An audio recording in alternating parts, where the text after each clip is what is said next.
like to call to order the Planning and Development Committee meeting for Monday, August 11th, 2025. We're going to start tonight with our invocation, and I will ask Alderman Beach if he'll lead us in a word of prayer. If everyone can stand, we will follow that with our Pledge of Allegiance. Shall we pray? Gracious God and loving Father, we thank you for the privilege we have to serve you here around this council ring. We pray that you'd be with us tonight. We've got decisions we need to make, and we ask for your guidance and direction. We always want to remember our police and firemen, our first responders, Lord. Every week we pray, but from the bottom of our hearts, they put their lives on the line for us, and we're grateful for the responsibility we have from our leaders, our mayor, and the staff. And we thank you for this, again, privilege. And we pray now this prayer in Christ's name. Amen. Amen. I pledge allegiance to the flag of the United States of America and to the republic for which it stands, one nation, under God, indivisible, with liberty and justice for all. All right, we will move right into our public speaking portion of tonight. All public speakers will have 3 minutes to make their comments. You can step up to either one of the microphones located at the back of the horseshoe. Once your 3 minutes is up, we just kindly ask that you bring your comments to a close once you hear the alarm sound. Our first speaker tonight is Prophet Yusuf. Good evening, ladies and gentlemen. In the book of Philippians, the 4th chapter, the 13th verse, it says, I can do all things through Christ who strengthened me. What I want to speak about tonight, Superman. My favorite TV program while I was growing up was Superman. Clark Kent was a bubbling idiot. Lois Lane couldn't stand him. Jimmy Olsen didn't respect him. He was always messing up. But Lord, have mercy. Don't let him find a telephone booth. The criminals of Metropolis would be wreaking havoc on the city, and someone would ask, where is Superman? I would be sitting on the floor with my brother. Clark Kent would take off his glasses and unhook his tie. I would look at my brother and say, there he goes. My man would go inside a telephone booth or closet or something and come back out with a red and blue jumpsuit on. Then my man would go streaking across the sky.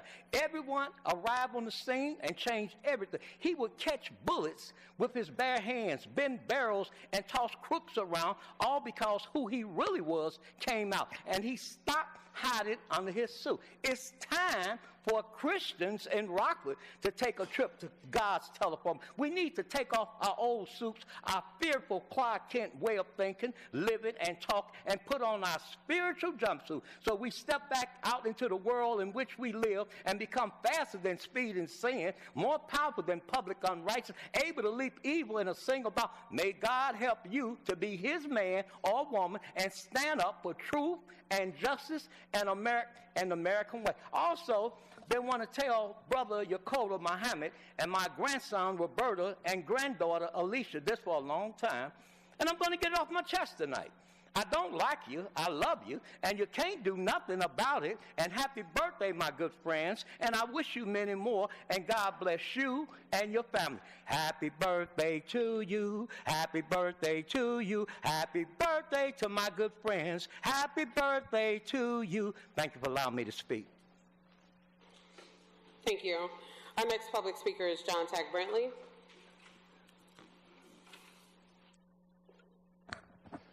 Good evening, Mayor, all the persons, citizens of Rockford, Illinois. I'm going to say, Jesus said the work is plentiful, but the workers are few.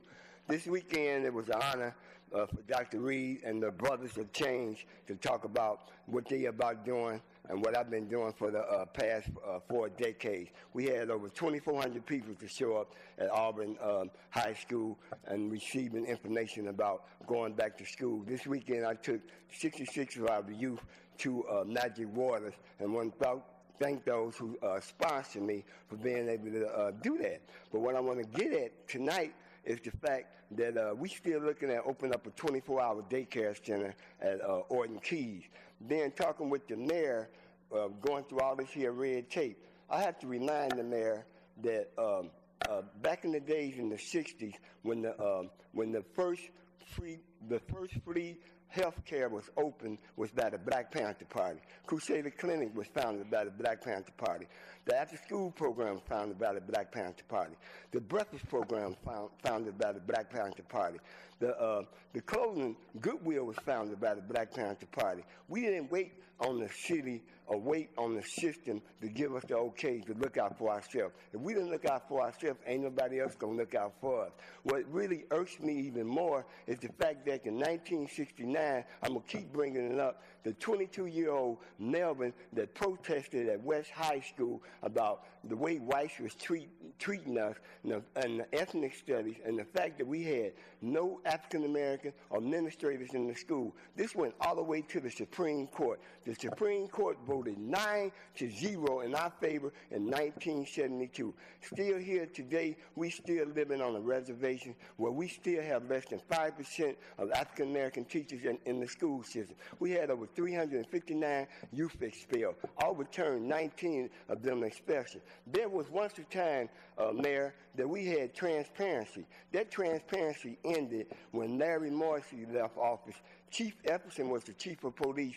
Chief Carter Red was just a sergeant at the time. We had transparency where we knew what was going on in the city, and the city worked with us. Instead of getting upset and getting mad at us, as you as a representative and all the aldermen here as a representative, ask what our concerns are. But once you get upset with us, that means you don't care about our concerns. You should be able to say, what can we do to work together? What can we do to open up this Orton Keys daycare center, Brother John, that you're talking about without having to go through a whole lot of red tape? And we got the alderwoman is behind us, April, doing this daycare. We got Gorman behind us. We got Rockford Housing Authority behind us. We got the Rockford Airport. I'm getting ready to have a meeting with the president of the Rockford Airport about teaming up, opening up that Orton Keys daycare center. Thank you. Thank you for allowing me to speak.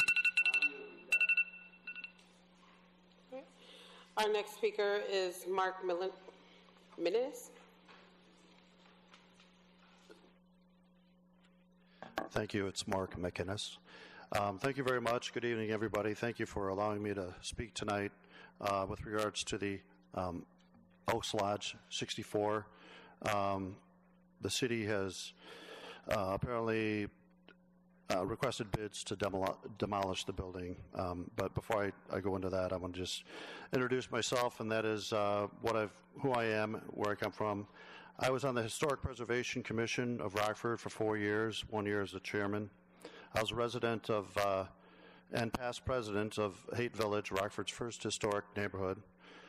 I was past president of the Rockford ASHRAE chapter, which is an engineering group that writes standards such as indoor air quality and energy efficiency, building envelope, those types of things. Though I was not born in Rockford, I lived and worked in Rockford for 30 years. I attended Rock Valley College. I've been designing HVAC systems since 1987. And I designed a lot of the schools in the Rockford area, Harlem schools, almost all the Harlem schools. I designed the HVAC systems and some District 205 projects, as well as Swedish American government, Woodward Governor, Rock Valley College, so on and so forth. I met my wife, Jennifer, and she was an architect back at Bradley & Bradley. We had our wedding reception at the Coronado Theater, which no longer is permittable, I guess. We have 4 children we raised in Rockford. We no longer live in Rockford. But lastly, I've saved several historic properties here in Rockford, and I'm urging you to all help me to save the Rockford Elks Club. I've done all the remedies over the past few years as requested by the court to make the building safe. However, the city has asked me to do many things above and beyond just safety at this point, and I've been instructed by my historic building consultants, McCrosty and now Ryan, to not proceed with some of them, such as replacing the roof and doing tuck pointing. I've hired architects, I've hired tax credit consultants, I've invested over $150,000 of my own money, and I've come to the point where I can't do it. I've exhausted every avenue and I can't do it. So I put it online. It's up for sale. The sale will culminate in an auction in September 15th through the 17th. The 17th will be the award bid. So I'm asking Rockford to please have some patience, let this happen, and let's save this building. It's a treasure. It's beautiful, and it will be beautiful and grand, and it's our last gem that we have in this city. We don't have any more historic gems like this. Thank you. Thank you. Our next speaker is David Gaxtetter. Hello, and I'm here to speak in support of the playground and skate park being included in the Davis Park renovation. So Rockford has a chance to make itself stand apart from every other city on this metro line by including both the playground and the skate park in the remodel. It will be the only stop on the train line that has something to offer everyone. For out-of-town families, it offers the possibility of a weekend trip with plenty to do without ever having to leave downtown for entertainment. For the locals, it adds to the appeal of going downtown. As I can't tell you the last time I was drawn to downtown when there wasn't some type of special event going on like the book crawl, city market, an Ice Hogs game, or a parade. And I think that's because when I'm forced to spend money to do something, I'm less inclined to do it, even think of it as an option. And I think that's why City Market is so popular. That's because it's a free event where people can hang out and explore downtown. They don't have to spend money to enjoy it, so automatically they're inclined to go.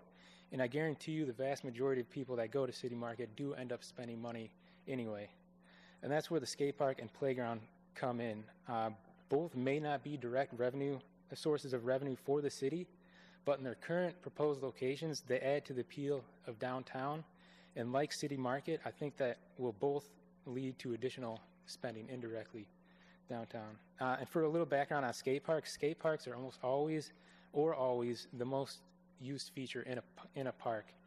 They're used from sunup to sundown, from people of all ages, ethnicities, skill levels, and backgrounds. They're used for multiple hours at a time, and people from other cities seek them out regularly. They're a safe place for kids to learn and for teenagers, young adults, and even adults to hone their craft, and they cater to an inclusive environment thanks to a user's shared interest and common goal to progress. The barrier of entry into an activity like skateboarding or scootering or rollerblading, whatever we use at the park, is very small. Walmart skate park, which is more than suitable for beginners, costs less than $30 and can last years. And it's the same for scooters and rollerblades. They're about the same price. Keeping the skate park in the proposed location would not only aid the current crop of local skaters and community, but it also cater to a newer crowd thanks to its centralized and accessible location, because there's a lot of houses around that area. It also must be said that the design of both the skate park and playground are fantastic.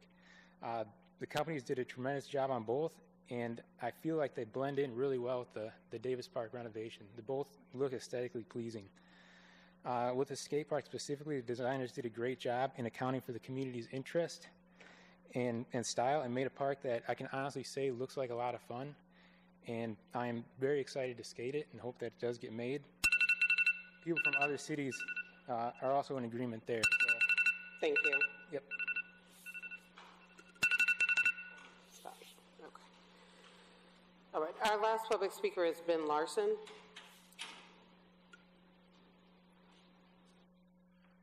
Hello. I am also here to talk about being pro Davis Park, skate park, and playground. Yeah, you hear me good? I'm here to talk about the Davis Park skate park also. I own a local skateboard shop in town, 2 blocks from here. I also have a 3-year-old and have lived in and around downtown for the last 8 or 9 years. These give me a lot of interest in the Davis Park revamp, skate park or otherwise. I was excited to hear that this was getting done because I can build it into my regular routine. I can take my son there in the evenings and weekends. I can skate there in my free time and generally just spend more of my time being a pedestrian in downtown Rockford. When I heard these were on the chopping block because possibly the amphitheater and such came back over budget, I couldn't believe it. These are 2 parts of the park that will bring people every day of the week instead of occasionally for a concert like these venues. I know that we have concert venues in Rockford, and the Coronado Cincinnati Music Shell and the Amphitheater at Lovings Lake pull people in, and people do spend money on these. But I think that it's only a piece of the puzzle, and a skate park and playground that are bringing regular people in to draw out their time in downtown are honestly more important pieces for the community. 2 weekends ago, I went with some friends of mine to Genoa, Illinois, and DeKalb to go skate 2 different skate parks because that's just what skateboarders do. They're going out to explore and find new places to skate. I have people come to my skateboard shop every week from Beloit, Freeport, Schaumburg this morning that are buying skateboards and want to be involved in a local skateboard community. And they ask me, are there any parks that I can skate here? And I can tell them about the 2 skate parks just outside of Rockford city limits, but I know they might not be on their way, kind of a trek from downtown. They might be too crowded or too advanced, too big of ramps and such, or just not the design that they want to skate. Rockford has the ability to become much more of a destination for these people, and they might come and enjoy these activities so much that they build it into their routine. If these were cut and Davis Park becomes just a big grass field with an amphitheater, I don't think it would be a huge step up from what Davis Park has been for the last 15 or 20 years, or as long as I can remember, honestly. I think that these wouldn't, not including the skate park and playground, would be disappointing. Thank you. Right. We'll move right into tonight's planning and development agenda. We do have a presentation tonight with a local traffic safety action plan from Mr. Jeremy Carter.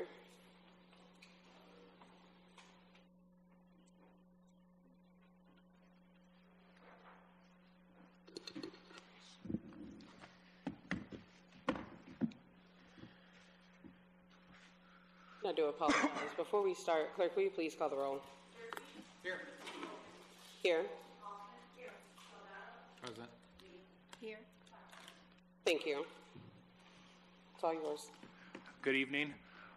We're here to present the local traffic safety action plan that was done through a Safe Streets for All grant.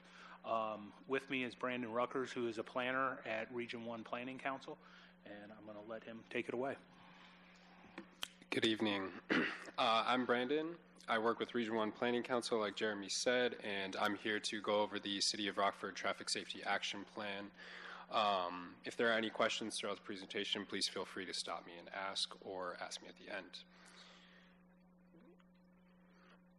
So since this plan adheres to the guidelines and the principles of the Safe Streets for All, or SS4A program from USDOT, I wanted to just give a little bit of background on that program.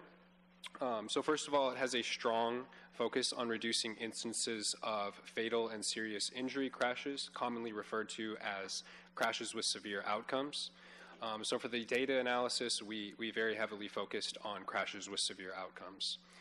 Through the SS4A program, partners are also able to apply for implementation grants to help fund roadway safety projects that are identified in the plan.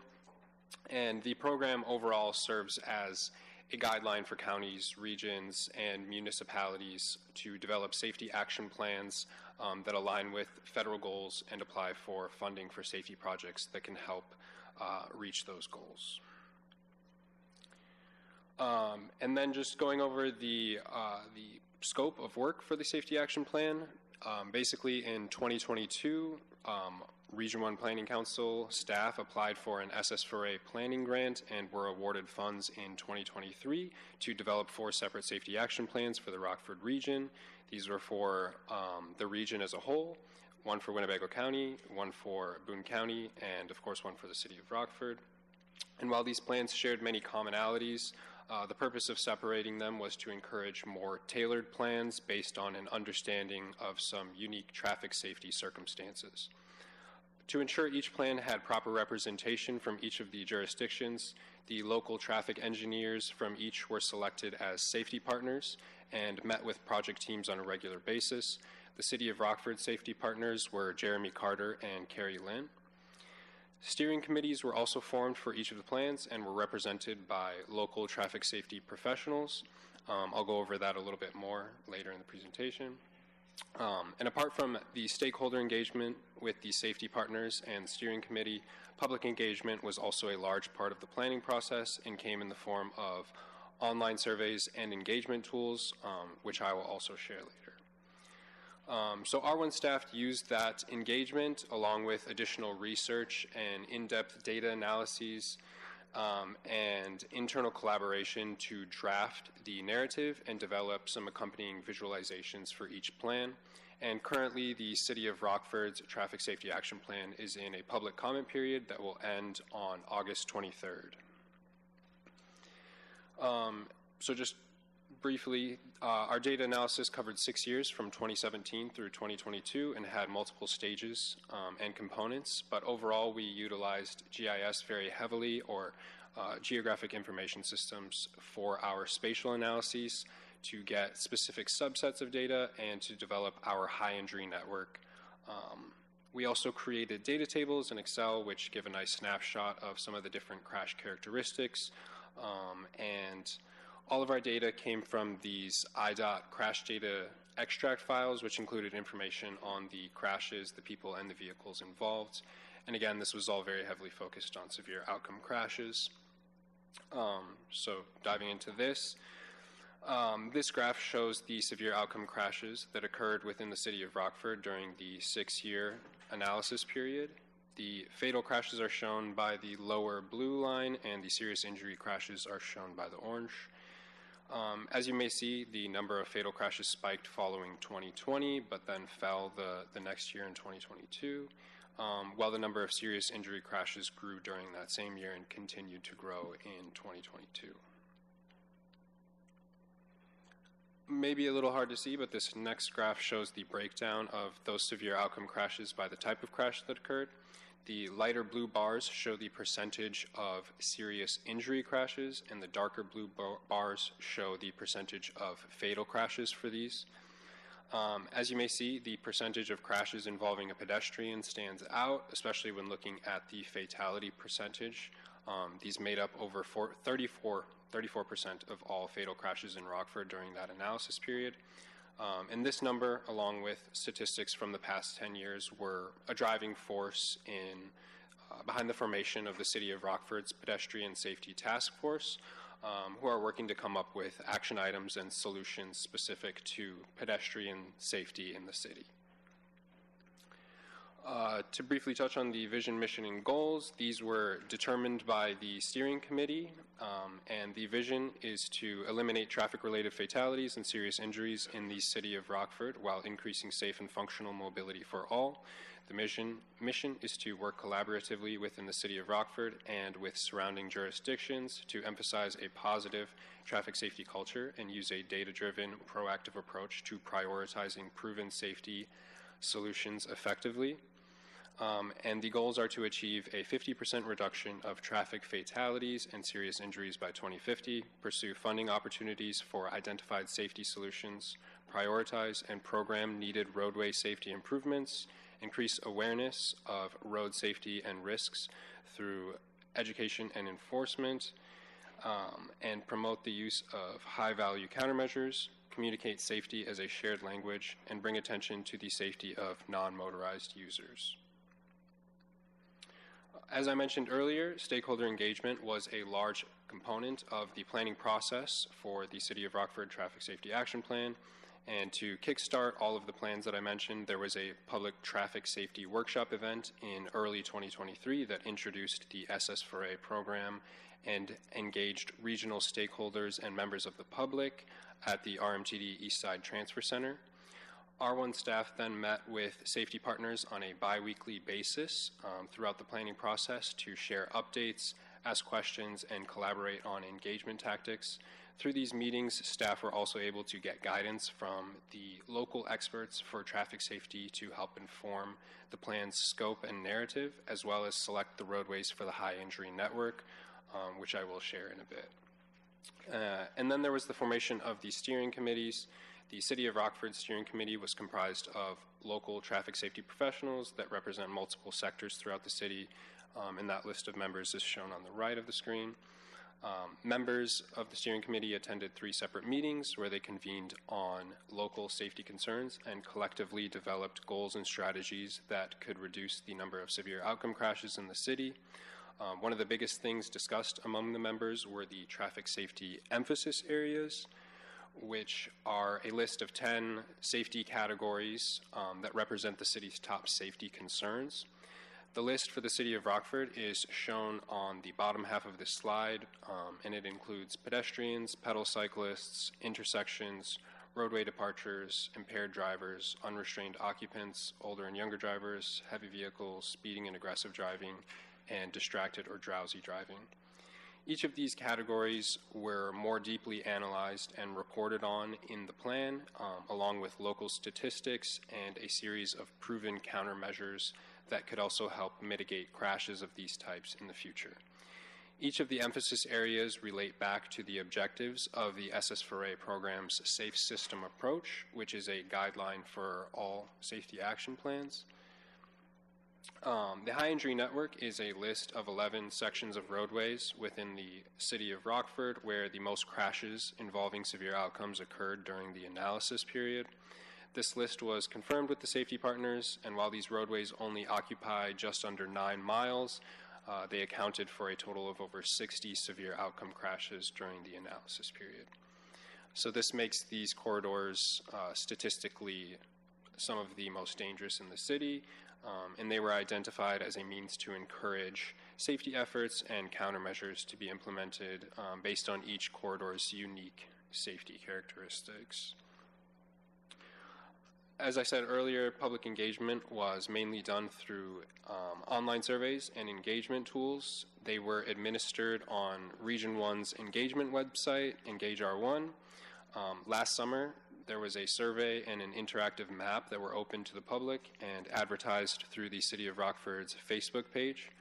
Members of the public were able to complete a traffic safety survey where they could answer questions about their traffic safety concerns for the city.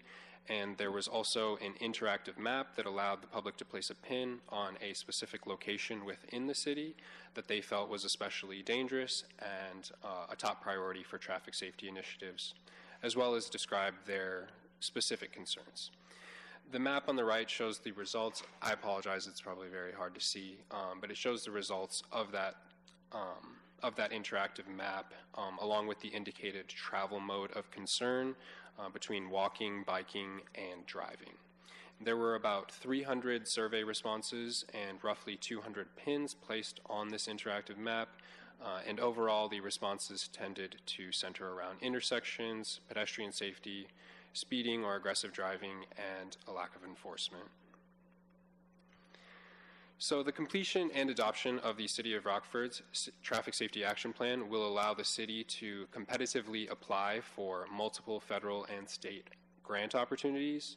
These include, but are not limited to, SS4A implementation grants, which has another round of funding expected next spring, where they're expected to award roughly $1 billion in funding for traffic safety projects. And since this Safety Action Plan aligns with the SS4A guidelines, the city will be eligible to apply for an award. The IDOT Highway Safety Improvement Program, or HSIP, is another grant that the city will be eligible to apply for and receive funding for traffic safety projects. The next round of funding for the HSIP is expected spring, summer of next year. And lastly, the IDOT Safe Routes to School grant opened its application period on August 1st, and Region 1 staff will coordinate with the city on that, as well as continue seeking out additional funding opportunities related to traffic safety.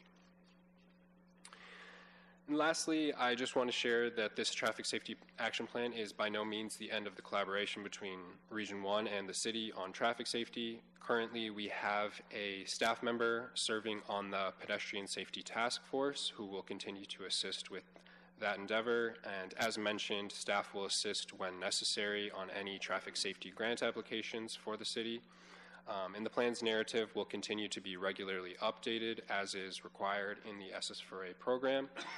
This will be in the form of updated data analyses, information on new safety projects, monitoring of safety project implementation, and any updated policy information.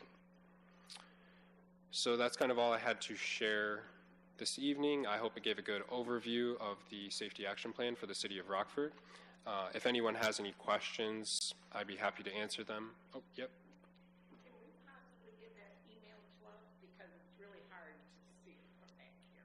Absolutely. I'd be happy to share the slides. And if anybody is also interested in reading the plan, you can also visit the webpage, which is linked in the slides, and you can find the actual plan that's out for public comment right now. I'd also like to know if Alpine, Broadway, Newburgh came up in the issue.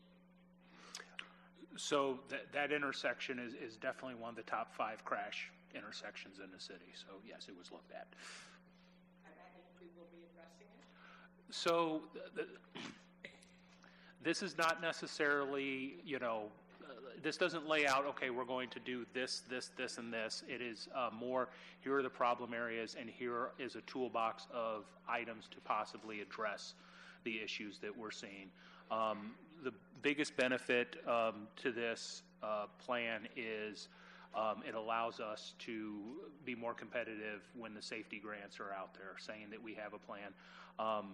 This presentation tonight is information only. Once the public comment period ends and any of the report is finalized, at some point in the future, staff will be coming back to ask that this becomes part of the city's comprehensive plan, which with the adoption would allow us to once again be more competitive when it comes to the safety grants. I just wanted to say I'm glad to hear this because, I've really been working on the South Alpine. I'm sorry. We're on that team. Can you make sure you're up on your mic, Alderwoman I'm Hoffman? sorry. Thank you. As you well know, I've been working on the South Alpine rebuild, and the next thing I would like to see is from Larson to Old Charles, because we started Old Charles, and that's where that terrible thing, I'd like to see that all redesigned. It's terrible. And so I'm hoping that some ideas will come out of this, because that whole area was not done well. Well, I mean, between this and the bike and pedestrian plan, a lot of them call for areas like that to have some accommodations that weren't installed when the road was originally done many years ago. So it's one we're aware of. Alderwoman Meeks, did I see your hand? Thank you so much. I saw in one of the visuals it said redundancy is crucial. Can you kind of break down what that means in relation to traffic safety?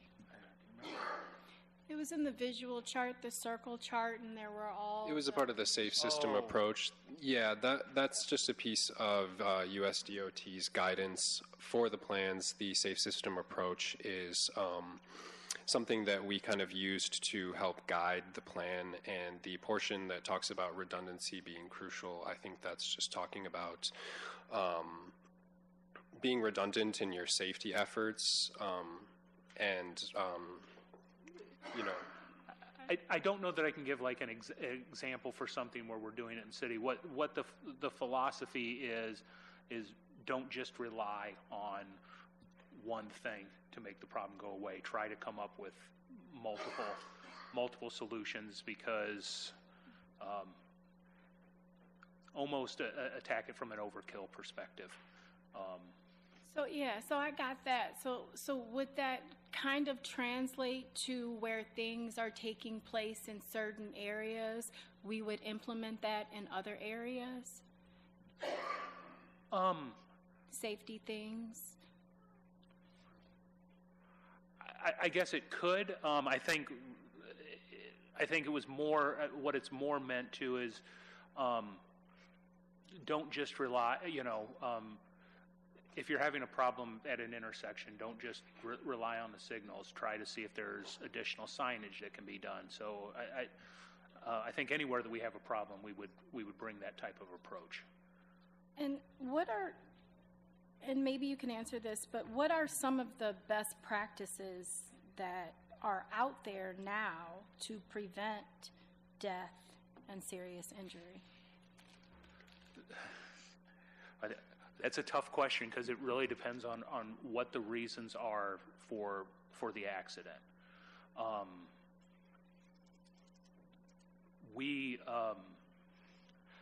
Once again, it really depends on what the cause of the accident is. There was a pretty bad accident at Ethel in 251 involving a bicyclist not too terribly long ago. One of the things we did after that was ensure that the crosswalk is highly visible so that drivers are aware that people might be crossing there.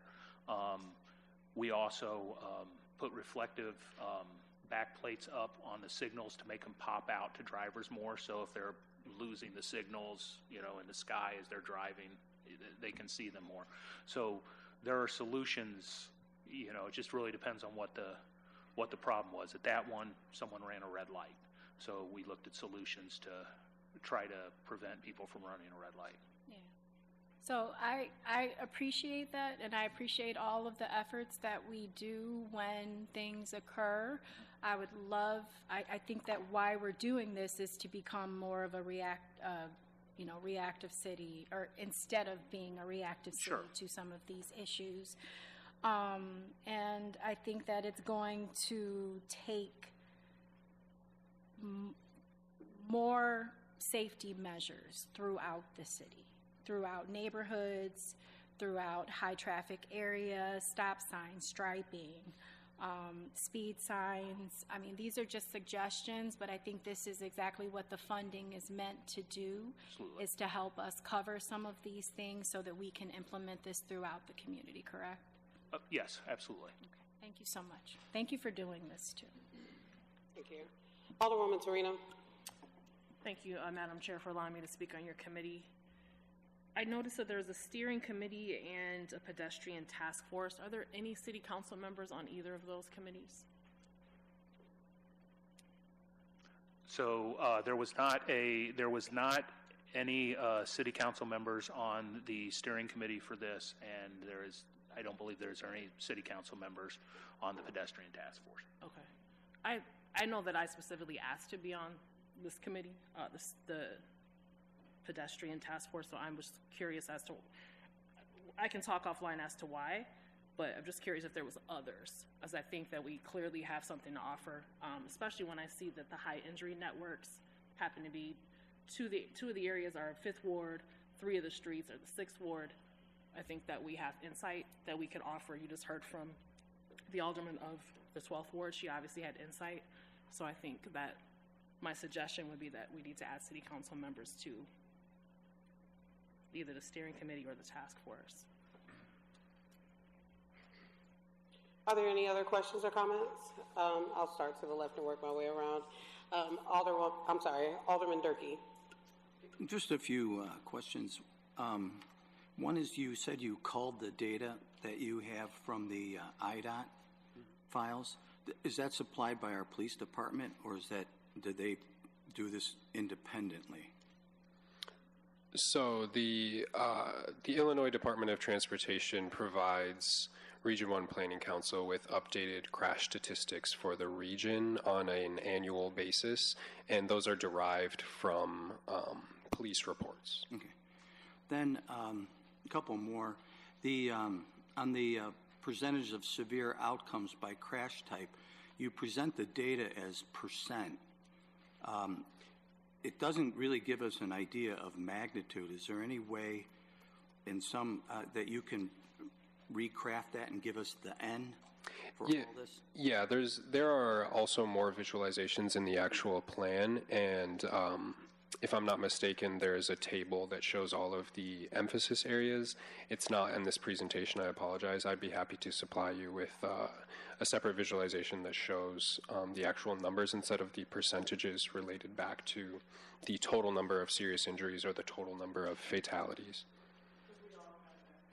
Absolutely. The other is you have the slide on the high injury network. Does that include fatalities in that slide? So that section that is severe outcomes, the header of severe outcomes, includes a combination of serious injury crashes and fatal crashes. Oh, so they're combined to be reflected as severe outcome crashes. Crashes, but no. You define crash as a car against pedestrian? If a pedestrian is involved in a vehicular crash, then they would be included. Okay. Yep. And then, just lastly, an observation. Even your data shows it, but there seems to be, well, there was at a period of time, it seems to ebb and flow, a number of fatal car versus pedestrian accidents along State Street. In fact, you identified Dempster Road to Arnold as a hot spot. That has come up before, and I'm sure Mr. Carter knows it, but apparently one of the problem was identified, but the state of Illinois runs Route 20, also known as State Street, and they were reticent to allow us to put traffic signals, walk signals, because they had a maximum amount of time that they allowed the intersection to be red, running east and west. Is that still true? I don't believe I would say that that's still true. That was definitely probably the way 15, 20 years ago, but nowadays they are a lot more cognizant of pedestrians, and you just have to look at Newtown and State Street, where IDOT allows, at any given time when a pedestrian crosses the street, we stop traffic on State Street for 45 seconds while that pedestrian crosses. So they are a lot more accepting of that nowadays and are willing to slow cars down so the pedestrians can get across safely. All right, thank you. Alderman Toomberg. Thank you, Chairwoman. Thank you, Mr. Carter, on your assistance with that Ethel and at North Second intersection that I had called you on as well, and thanks for some of the work that was recently done on that. As far as the spike in the pedestrian and car accidents, I know there was one we recently had on Auburn Street right at the bridge where the railroad tracks cross. There obviously is an underpass that pedestrians would be encouraged to use, but for whatever reason, that individual in that case chose not to and crossed there. So as we see the number of pedestrian vehicular accidents spike the way it has, I guess I wouldn't be asking you for an answer right now, or if you even have that answer. What are the incidents where maybe it's a pedestrian's fault? I know as a city, we're trying to make our city more pedestrian, bicycle friendly, and make drivers more aware of the pedestrians and cyclists. But sometimes there are cases where it is the pedestrian's fault. And I know that many times that pedestrian and vehicular number will be used as a means to, increase our work in that area. But sometimes, again, pedestrians are just, at fault at times. Do we have any idea of that number? So I don't have that number as I'm sitting here tonight. I can tell you at the pedestrian task force, I think there were quite a few people who were surprised at the number. The police do track when a pedestrian is at fault for an accident. I think there were quite a few people who were shocked that how large that number was. I don't know what it is, and I can get it for you. But while I understand, well, some of them cause it, and we actually have someone from the mental health field on the task force, because a couple of the people, specifically the one at Auburn at the interchange, I think had some mental health issues and maybe chose to go out into traffic. So we're hoping to look at that. But one of the things is kind of some old-fashioned guilt of, well, why did they choose to make this decision? Did they choose to do something dangerous because there wasn't a safe alternative close? And those are the things that we're looking at. Maybe we can do better. Okay, and then a couple of the hot spots are, you mentioned, and First Ward Alderman mentioned East State. Obviously, we have North 2nd incidents there, North 2nd being a state route as well. Are you feeling encouraged at all in IDOT's collaboration in helping solve some of these issues and working with them, or is IDOT being tending to be an inhibitor? And I don't know if that's putting you on the hot seat in public discourse. My personal opinion is IDOT has come a very long way in the last 10 or 15 years. And when they are doing a reconstruction project like they did on North Main,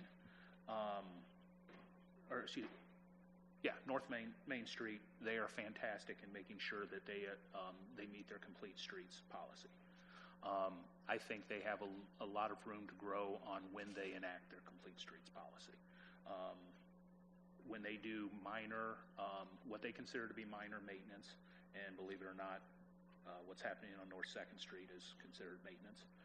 They're not necessarily as good about putting in the modern accommodations that we would see.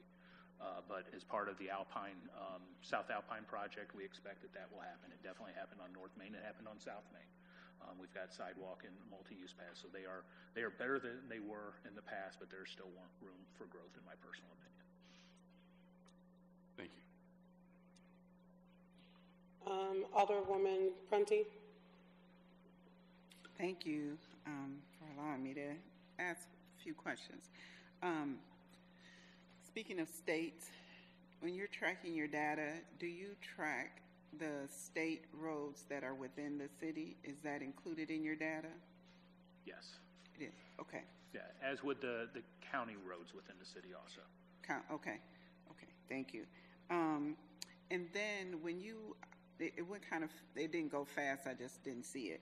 When you account for the ATVs and off-road vehicles that shouldn't be using the streets but are a part of some of the incidents, what category does that fall into? Are they pedestrians? Are they... I believe that they fall into the realm of motorcycles or motor-driven vehicles, which is typically grouped with motorcycles. Okay. So, when you seek the grant funding, like what kind of things does it allow you to address in those two batches of funding that you shared? So the HSIP funding allows for making road improvements, geometric changes to the road, upgrading traffic signals, a lot of your real transportation projects. Safe routes to schools could be used for walking school buses. It could be used for maybe building a sidewalk from a street to the back of the school to make it easier so kids don't have to walk all the way around a neighborhood to get to the front of the school. The SS4A implementation stuff is it's a little bit more out there as far as different things you could do. There's a world where we could possibly, go after speed feedback signs for areas of the city, and it's a little bit not as hardcore engineering infrastructure as like the HSIP. So, you can be creative. Okay. That's the word I'm looking for. Thank you. Okay. All right. Well, thank you for that. And then you gave an example of go back, right there. Safe systems approach. What are some of the best practices that other cities are doing that are addressing these types of concerns? So we used some different federal guidance for this plan, and one of those was, of course, the Safe System Approach, which is a part of the SS4A guidance. When it comes to countermeasures or actionable items for safety, one of the main resources that we used was from the National Highway Safety Transportation Association, I believe. It's NHTSA. They have proven safety countermeasures, and that was a very big source for us in finding some actionable things that relate back to our chosen safety emphasis areas. So within the actual plan, at the end, the final appendix is a safety toolkit, which offers kind of a variety of different potential safety solutions with some general information about, general cost information, what categories of crashes it might help reduce, where it could be implemented, things of that nature, just to serve as kind of a guidance for municipalities. Thank you very much. And then one last question. I think I heard it, but I just wanted to make sure. When we're doing these, you list different streets, maybe you notice different things happening in different areas, so you will approach different areas in different manners, or are we looking at a one-size-fit-all or unique circumstance? Do we see unique circumstances? No, it's definitely, you're looking at each street and each area of a street individually. One size fits all will not work. State Street, our issues with pedestrians is probably a lack of sidewalks. But Kishwaukee has sidewalks and people are walking in the street, even with sidewalks on both sides. So those would have to be different approaches to different streets. So thank you for mentioning Kishwaukee and people walking in the streets. Could we also look at an opportunity for, in that realm of those grant funds, opportunity for blight removal? So keeping that grass cut, even if the landowner has not done their due diligence. For a traffic safety grant, that might be kind of tough. We'd have to somehow make the argument that we think that we would see a traffic safety improvement. I'm willing to try to make that argument. I think, like with the SS4A grant, I think what might be something that would be capable of it is doing PSAs to remind people that when there's a sidewalk, use them. Like instead of walking in the street. It doesn't have to necessarily be for building sidewalks or building traffic signals. You can do, do PSAs with them if you get the grant. You can do other sort of education. There are some grants that weren't listed there that the police have access for that go towards paying officers for callbacks so that they can do drunk driving enforcement at St. Patrick's Day or Thanksgiving, that sort of stuff. So I hope that if there's an opportunity there to think about that blight, that overgrowth that takes place along some of those corridors. I know that the people who own that land would never think, oh, I didn't cut today, it's 4 feet high, but somebody died because I didn't cut. They would never think that. But no. There's that possibility. Interesting. Thank you. Thank you. Alderman Beach. Madam Chair, for letting me speak on your committee. Of these selected emphasis areas on your report, there are percentages that you have there, and I'm trying to figure out from what number do we start? Are these, could you help me? Yeah, I apologize. These are all reflected as a percentage of the overall severe outcome crashes. So that is a combination of fatal and serious injury crashes. In that number, I don't have it anywhere on these slides, but it's 457. So all of these percentages are a percentage of that 457 number for that 6-year period. Okay, so I understand what you're saying. Then of pedestrians, 17%, 70% of 457. Is that what you're saying?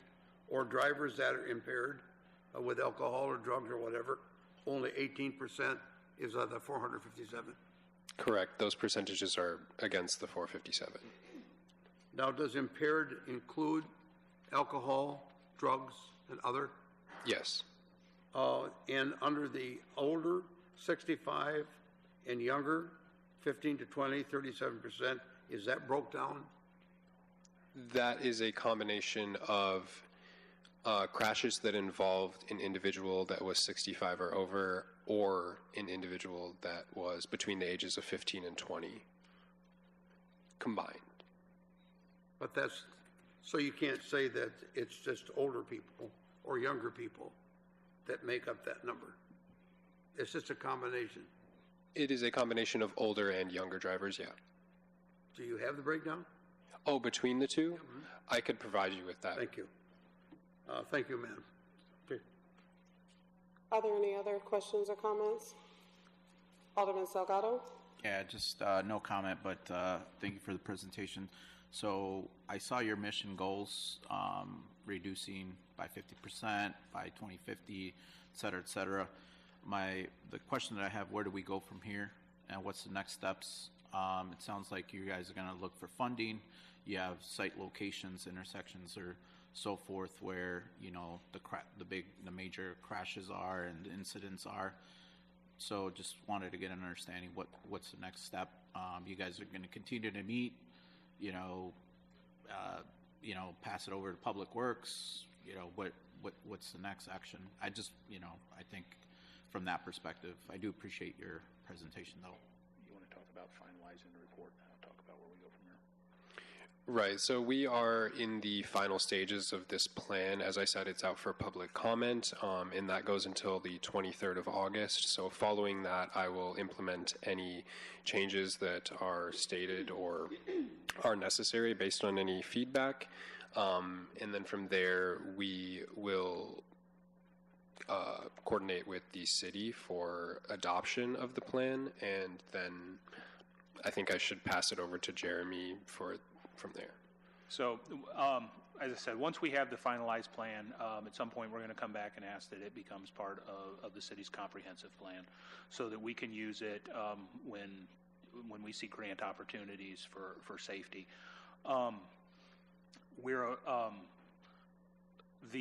This document will be a guiding document for the pedestrian task force. We're presenting it to them in a couple of weeks.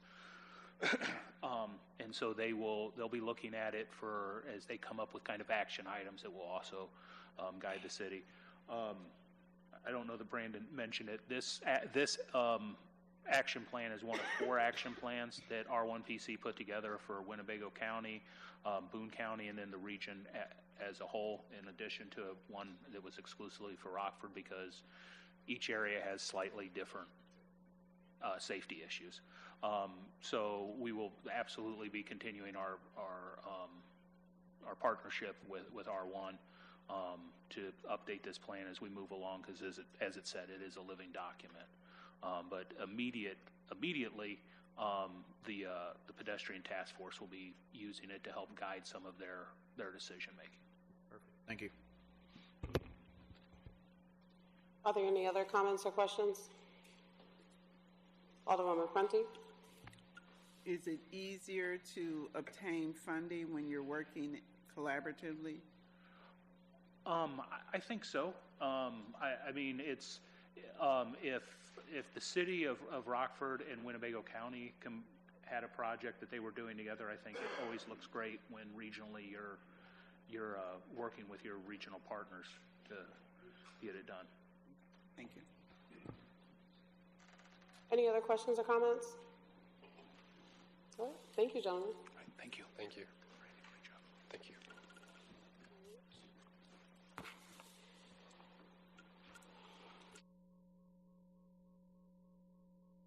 We have one item under our committee reports.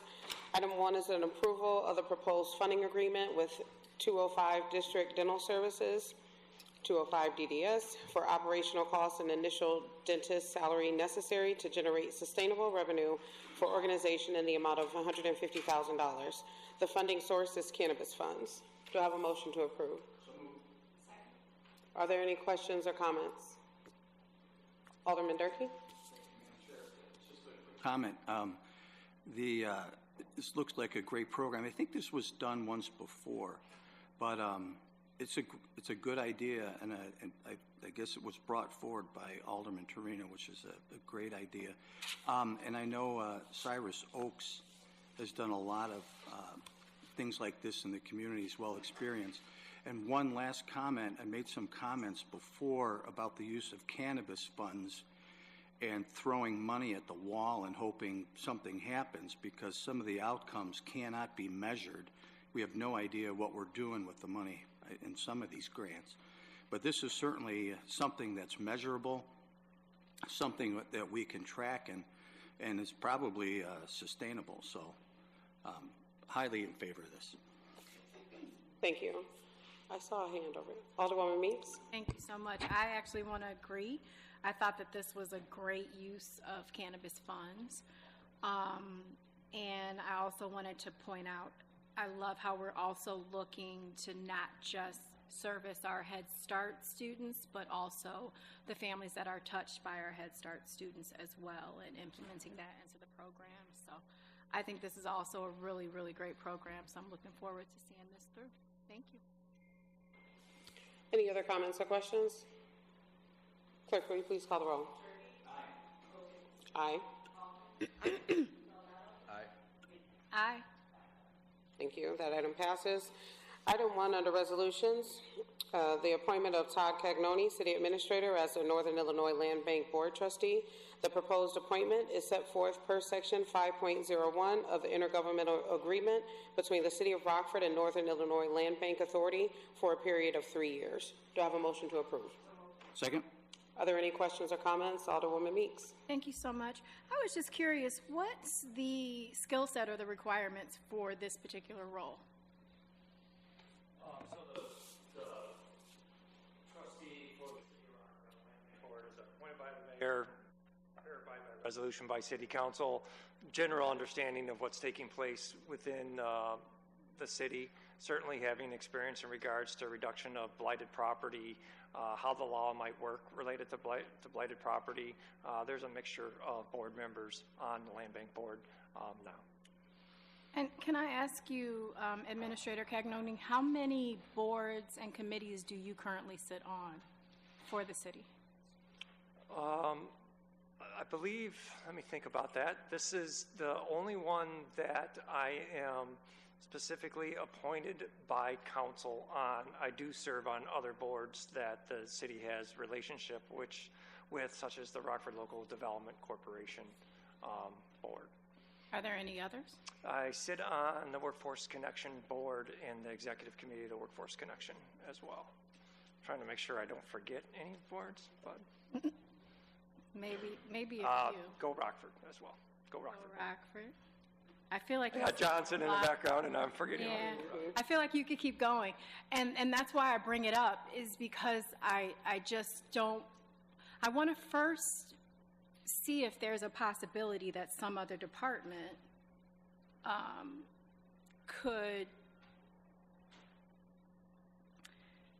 that they're capable of taking on this role, maybe using it to progress in their role, just kind of be a part of what's going on with the city. And then I don't want to stretch you too thin either.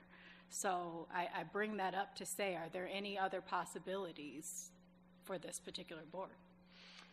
So I'd partly defer that question to the mayor. Understand it's his appointment with council's confirmation, but as it relates to my capacity, I feel comfortable in fulfilling the role. I think you'll find my attendance on all these boards and commissions is quite well. And I actively participate and have a strong connection between our departments to make sure that we're communicating and advance the organization's goals alongside the goals of the boards and or commissions that I serve on.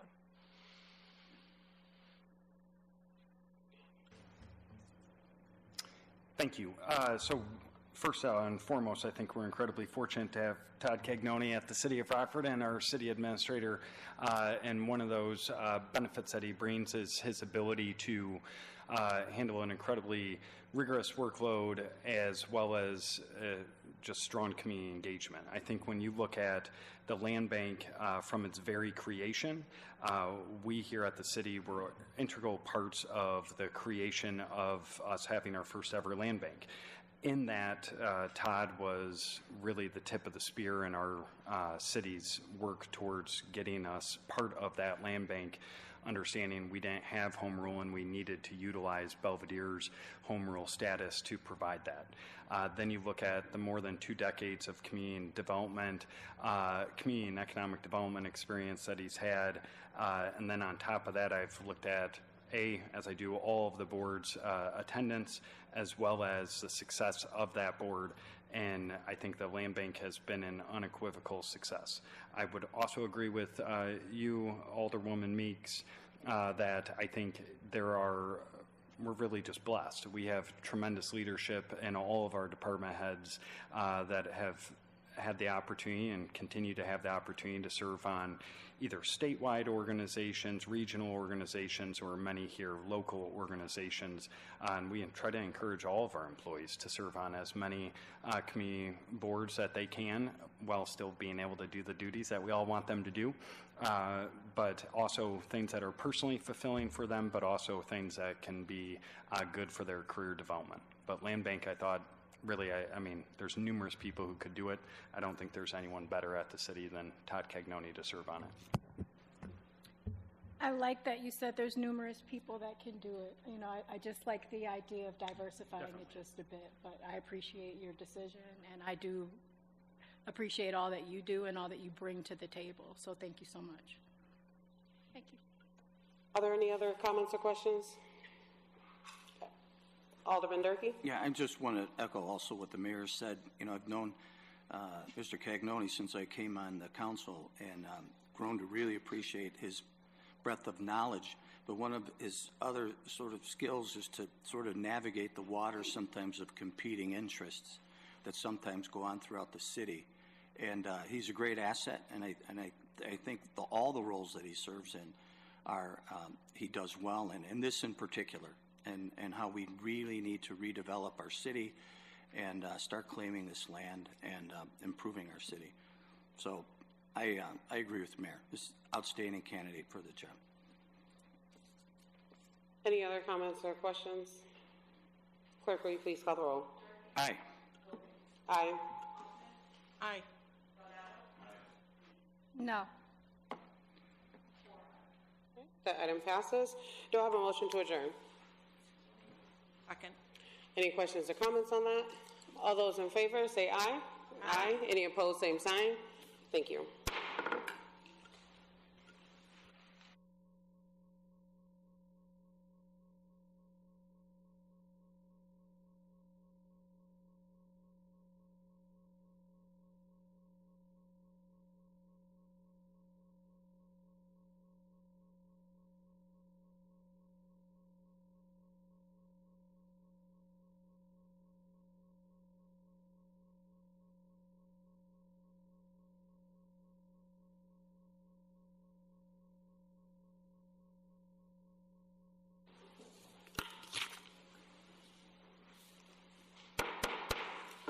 Good evening. Welcome to the Codes and Regulations Committee meeting. Clerk, would you please call the roll? Here.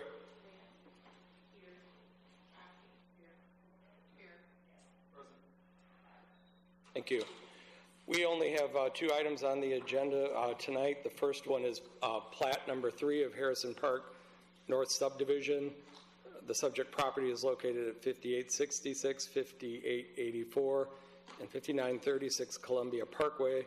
The developer is combining 3 existing lots as a result of a recent zoning approval for a special use permit, ZBA number 4-25, to allow residential storage units on this site. Is there a motion to approve? Are there any questions or comments? As this is in the ward I represent, and I'm going to be voting no, and since I'm going to ask for a roll call vote. No.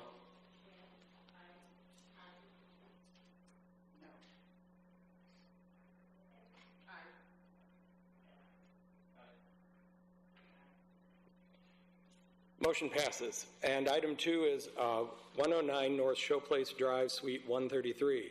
Liquor and Tobacco Advisory Board recommends denial for the sale of tobacco products in conjunction with a cigar and vape store in a C3 commercial general zoning district at 109 North Showplace Drive, Suite 133, Mustafa Nahi Sahar Barwari Premium Cigar and Vape LLC, doing business as Premium Cigar and Vape, is the applicant.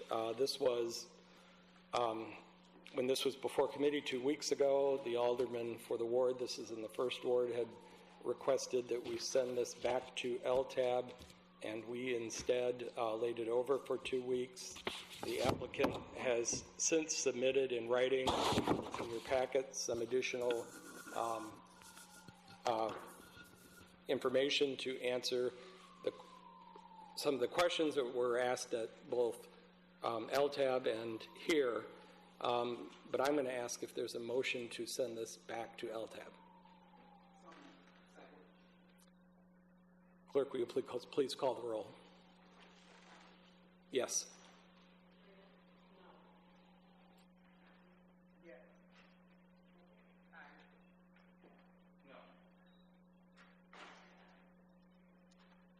Motion carries. Is there a motion to adjourn? All those in favor, please say aye. Aye. Motion carries. Thank you.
Welcome to the Finance and Personnel Committee meeting held tonight, August 11th, 2025.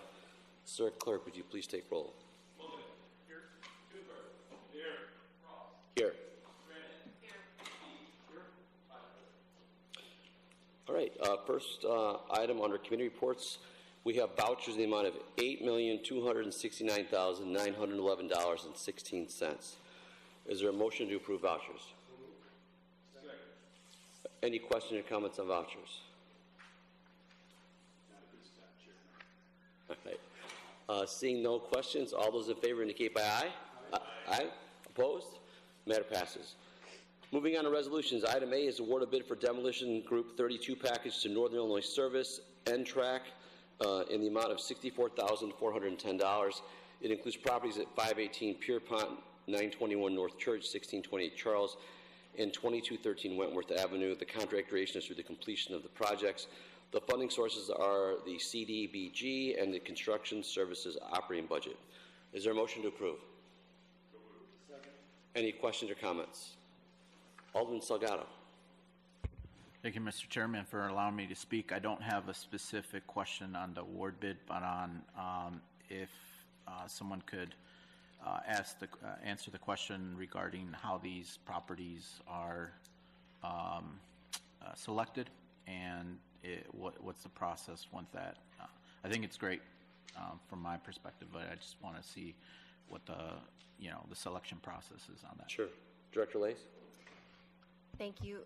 So we, our inspectors, we get properties on a list in a number of ways. Either we find them when we're out doing different inspections, or they're called in or reported by you all, or there's other problems that happen at the property.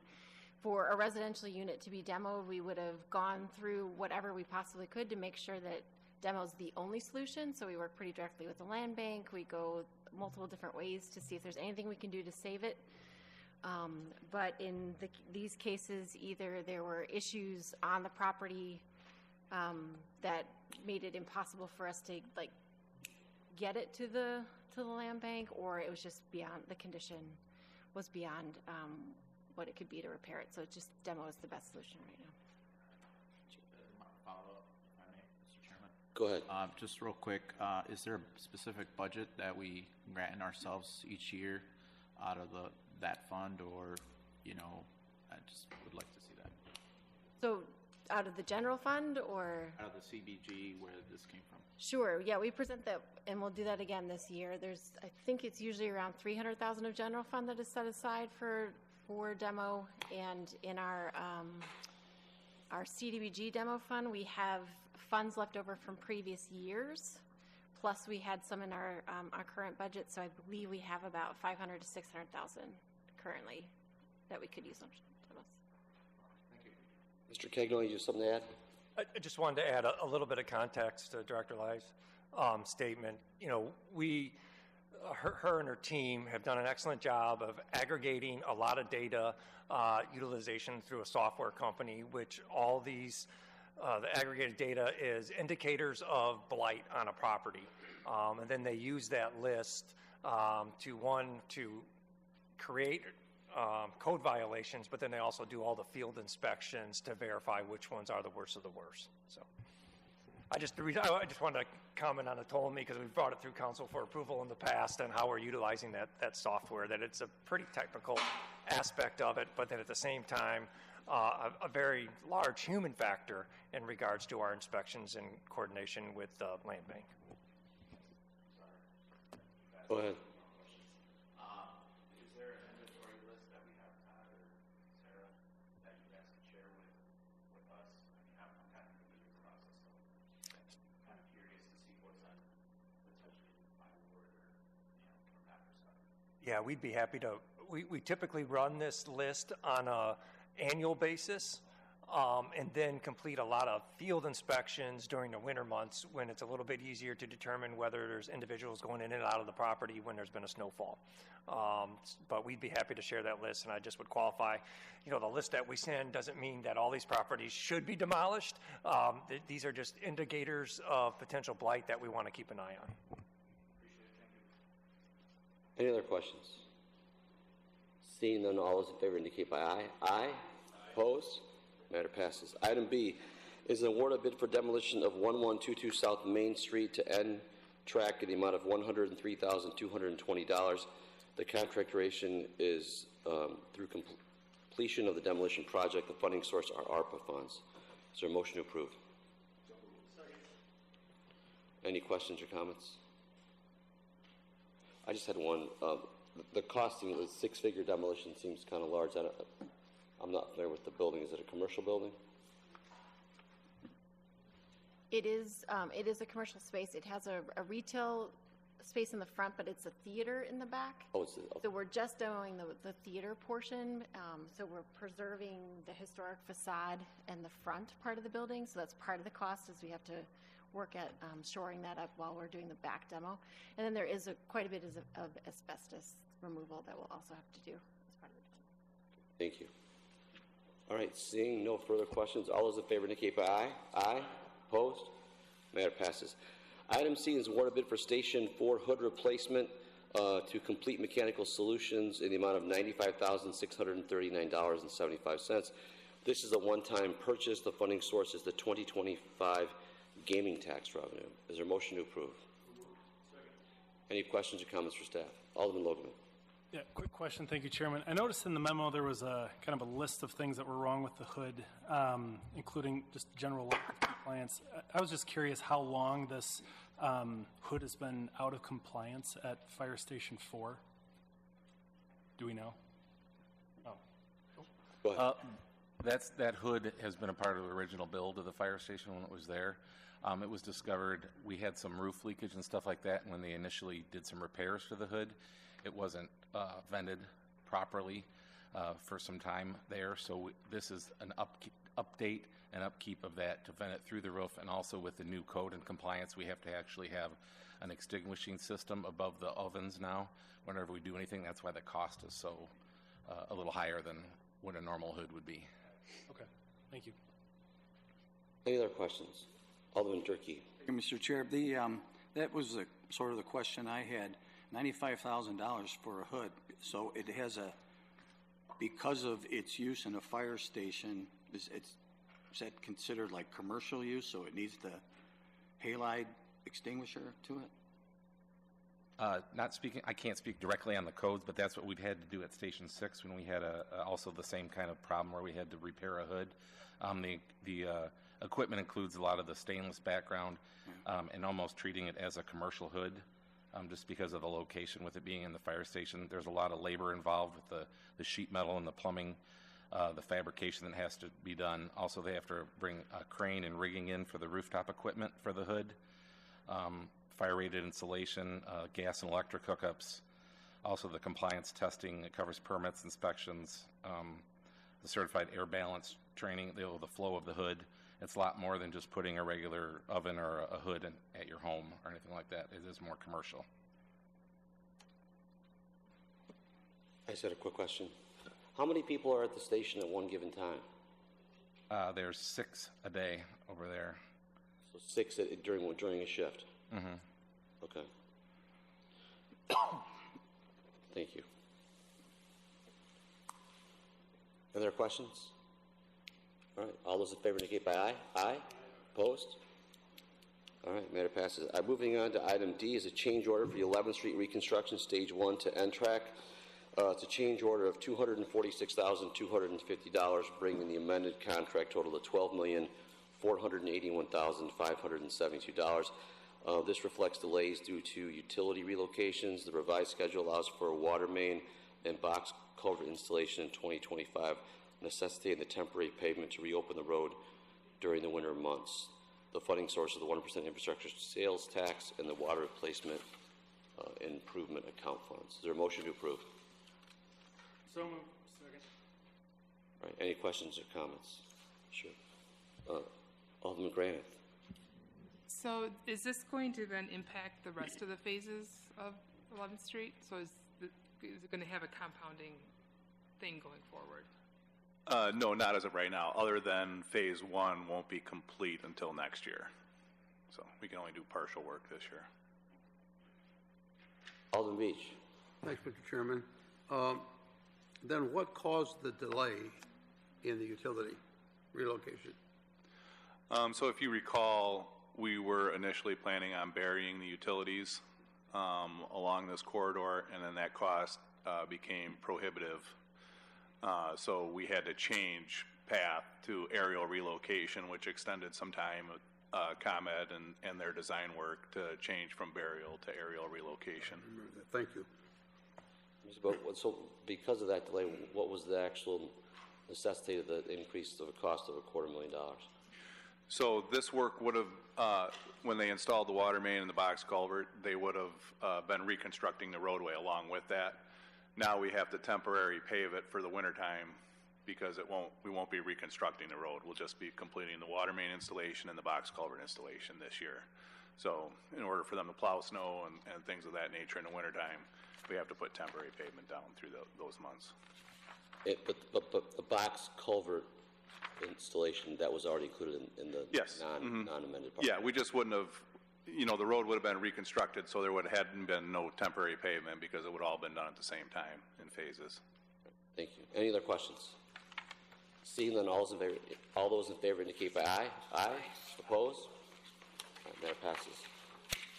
Item E is award of bid for the Davis Park site improvements to Stenstrom excavation in the amount of $7,567,313.60. The contract duration is through May 22nd, 2026. Is there a motion to approve? So moved. Are there any questions or comments for staff? Alderman Grant. So I'm coming late to this the issue, but I just want to state that I am wholeheartedly in agreement with this continuation and growth of Davis Park. And I want to reference one of the speakers this evening when when you have young children and you want to be able to come downtown, it's a challenge as a parent. And I remember when my kids were young wanting to come downtown and there wasn't a lot going on. So is there and I hear the comments in regards to the skate park and the playground, but I do believe that it is going to attract and bring people to downtown that maybe haven't been downtown on a consistent basis. So is there an overview or is there something that you could talk about in regards to the changes of why the increase in the money of what it was before to what it is now? Just an overview of those changes. Who wants to answer that? So I will attempt to get started on that and let Mr. Hinkins fill in the gaps of where we're at, and one, maybe take a quick moment to thank you, Alderwoman, and the other men and women of City Council that we've discussed this project with over the last few weeks as bids came back higher than anticipated, and how we might want to move forward as a community. I believe it was 4 weeks ago, we advanced forward a recommendation to move forward with the site improvements that included the playgrounds in the skate park, understanding that that portion of the project came in generally within the engineer's estimate. We held back advancing forward the awarded bid for the stage and the bathrooms concession building because that component had came back higher than the engineer's estimate, and not that we were abandoning that portion of the project, but we recognize that there could be financial concerns in regards to how we advance the project forward. As we talked to community members and members of City Council, it was clear in our minds on a staff level that the stage, the bathroom and concessions buildings were a critical component of the overall Phase 1 design. When we started this process, we wanted to make sure that we had a park that had entertainment opportunities as well as day-to-day activities, and to start losing those elements, it wouldn't bring the complete package that we were hoping to deliver to the community, consistent with the approvals that we had through the design and public input process. As a result of that, we reached out to our local delegation, and Senator Staldeman pledged an additional $1 million to help with the gap on the building portion of the package. In addition, we worked with John Groh from Go Rockford, who pledged to assist us in securing an additional $500,000 in naming rights on components of the park at a minimum. But recognizing that in the past we've had naming rights as part of our overall budget that haven't always come to fruition, he said he would backstop it with his development fund, which is really an offset of his rent under the development agreement that we have with Go Rockford. So with those two components coming forward, we also reached out to our partners. Can I borrow this? I want to make sure I state it correctly. We had the Neubauer family that had agreed to provide a small private donation for the skate park in the amount of $27,000. So with those three components, the mayor, staff, and I met with Director Haggerty to evaluate our existing fund balance, as well as discuss what we thought was the cost overruns and in the building portion of the package, and we can't pinpoint those, why the bids came back exactly higher than what we anticipated that they would be.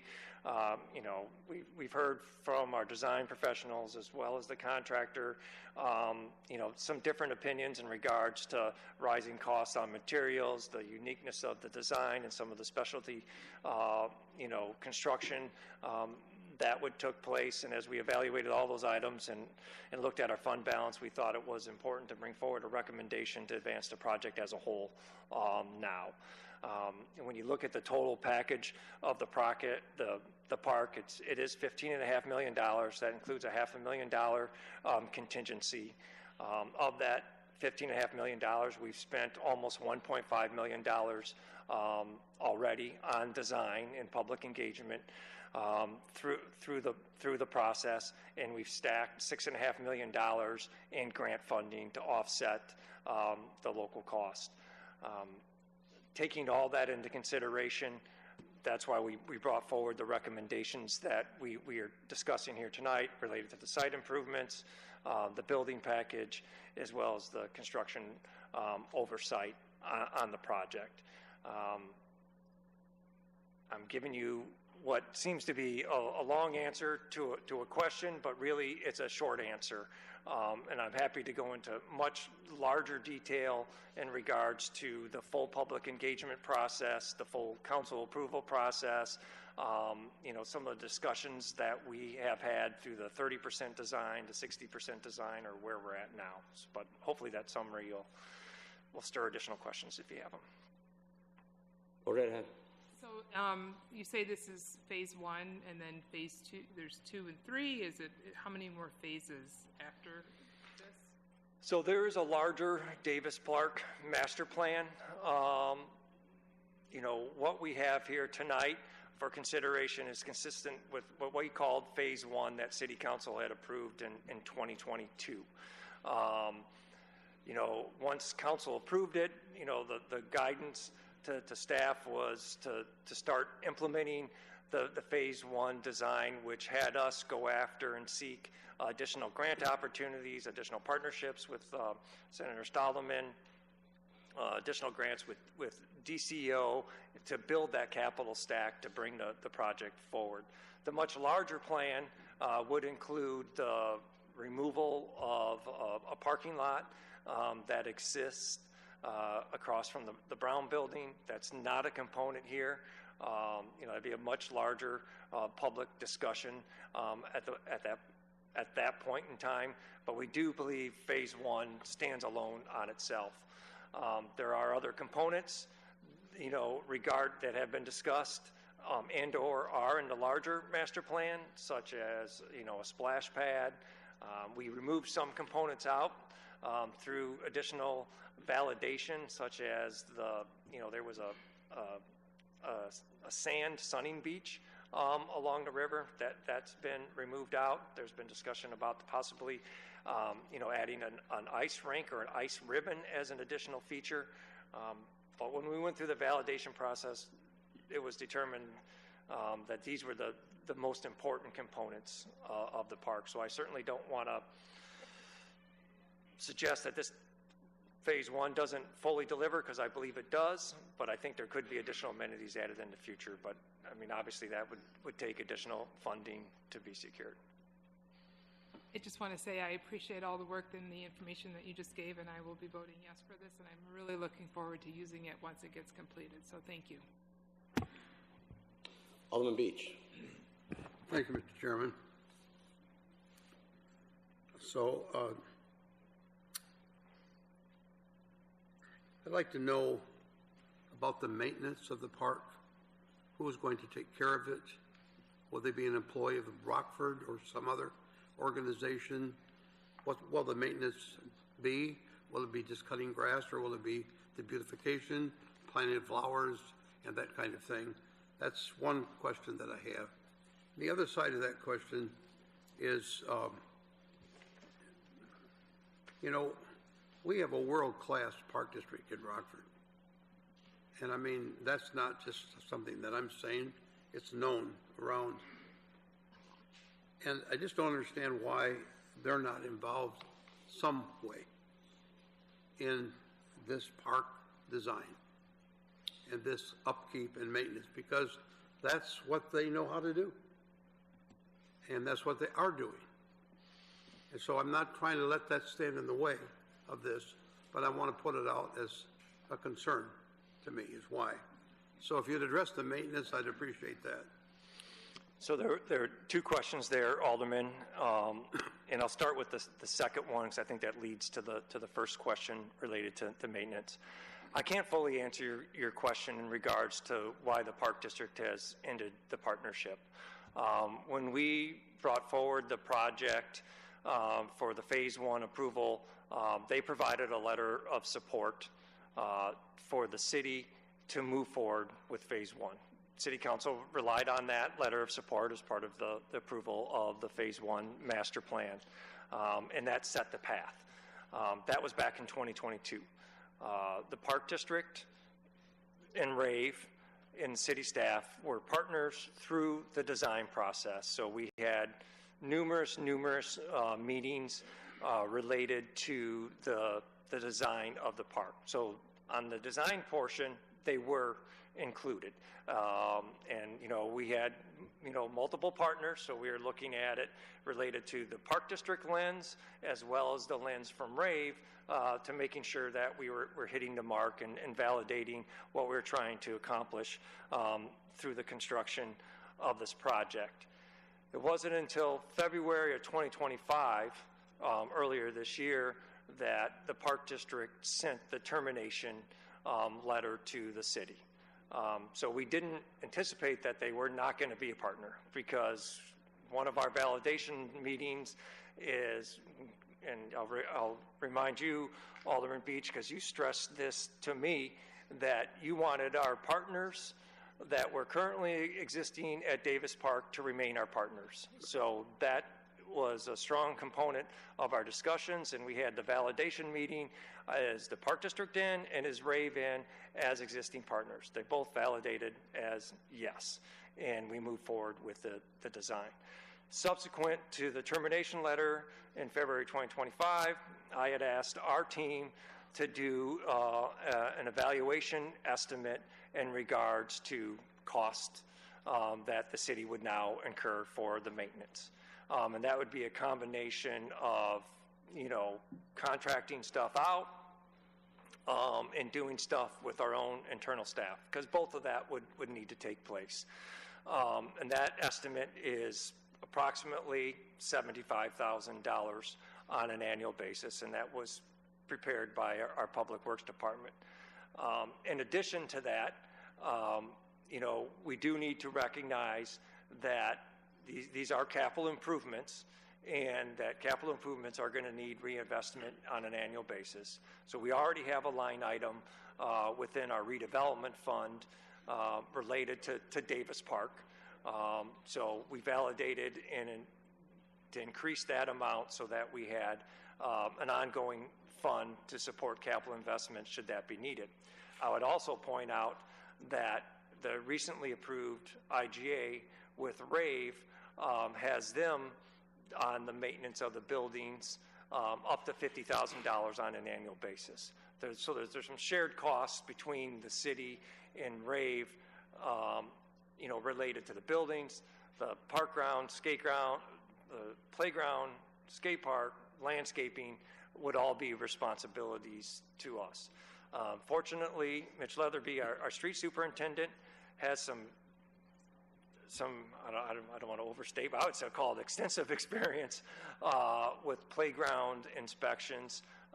His father-in-law is very well known, not father-in-law, stepfather or father, very well known in the industry in regards to playground safety inspections and design, and I believe has authored a few books related to that matter. So his estimates is not an uneducated estimate in regards to what we think the cost would be. But we, as an organization, we will need to take on that responsibility with maintenance now that the Park District has backed off. Thank you. Any other questions? Alderman Durkee. Yeah, I just have a couple of comments.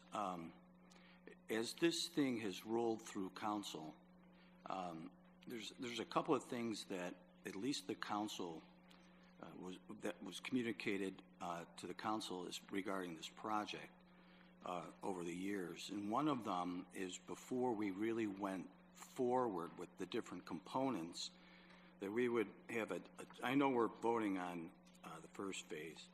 And by the way, before I get rolling, I am supportive of this project. I think it's a very, very important project. We were basically told we would be afforded an examination of the objective and the final components of the park, and we really haven't had that opportunity. In fact, the renderings, boy, I haven't seen the final rendering in a while. The 3D images, I sort of get an idea of placements and where things are going to be, but I didn't see even the band shell. And I'm also wondering about the size and scope of the band shell, by the way, as if, if there's a bigger act, will they fit on the stage? But when you take a 40,000 foot view of what is trying to be done, it appears like it's the camel that a committee designing a horse came up with. I think right now it's trying to do too many things with too many components. And I understand the park itself, the kids' park, is a handicap park, which has some cost to it, has some maintenance to it, and it has to have accessible parking spots close to it. But at the same time, I believe the Park District is punching up Alpine Park, which may serve that purpose already. So having two parks, of that nature, I'm not sure. The other components that I'm not quite sure, why do we have EV stations? I mean, why not a gas station? Why not a gas station for boats? So some of these things I'm not sure. I'm not in favor of the skateboard park. I like to see that more of a neighborhood park or somewhere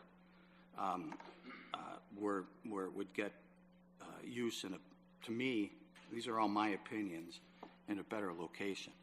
But I have mentioned this in the past, and that is what I haven't seen. This park and the boat dock, and this even relates to what generated this comment to begin with, was the beach, is that the boat docks and some elements of the park are about 500 feet from a low-head spillover dam with a hydraulic jump at the base of it. And I still haven't seen any idea of what water safety, what that would look like. So that it takes, the water speeds up prior to the dam. The water flow speeds up. And it takes, at 2-3 miles an hour, it only takes about a minute to hit that dam. So if you launch your boat, you come off the dock and you lose power, you have about a minute to get your boat started before you hit the dam. So I don't know, I'm not an expert in it, it just is a glaring thing. Here you have a big safety hazard right next to a community park, and I haven't quite seen that addressed. I hope it has, and I hope we're working on it, but I'm okay with phase one, but if we go much farther, we need to see some idea of what's going to happen. As it relates to the op-ed in the paper that was written as far as this grandiose plan, man, I heard that before, and I heard it with the sports factory. And we were told this was going to be the greatest thing in the world, a big city thing, and now it's a high school gym. We really don't program it. I don't know what happened to it. So I'm a little leery of studies and community groups sometimes, because sometimes they get it wrong. I'm not sure we're getting it wrong here, but I have my suspicions because of what went on with the sports factory. I love to see downtown punched up and to be developed, and I like this park to be successful. But I'm wondering if doing too much threatens its success, rather than keeping it straightforward and simple. But But, and so those are some of